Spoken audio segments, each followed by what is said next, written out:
TRS की MLC के कविता ने कहा है कि हमारे मुल्क में अक्सरियत गरीब आवाम की है और गरीब आवाम के बेहतर मुस्तकबिल के लिए लाहे अमल तैयार करते हुए उनके लिए फलाही स्कीमात नाफिज करना ये हमारी जिम्मेदारी है।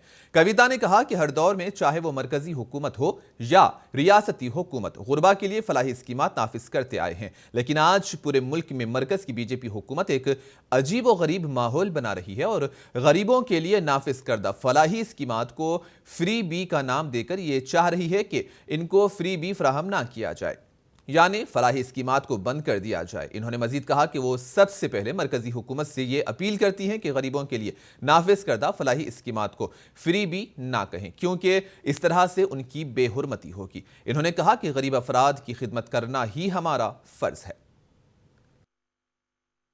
सरकार का जिम्मेदारी होता है, चाहे वो प्रदेश की सरकार होने दीजिए, सेंट्रल गवर्नमेंट होने दीजिए, गरीब के लिए चलाने वाले welfare schemes is a responsibility of the government. ये फ्री बी बिल्कुल नहीं बोले जा सकते। ये फ्री बी नाम पहले आप बंद कर दीजिए, गरीब को इंसल्ट करना बंद कर दीजिए।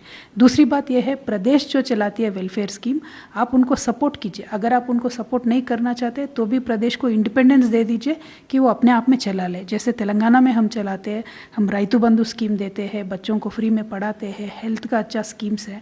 हमारे यहाँ 1000 स्कीम चलते हैं और कल आप ऐसा देश भर में एक माहौल बना के ये सारे स्कीम्स बंद करने के लिए प्रदेश के सरकारों के ऊपर जो दबाव डालने का कोशिश कर रहे हैं, ये बिल्कुल अच्छा नहीं है। गरीब का कोई भी इसमें फ़ायदा नहीं होने वाला है।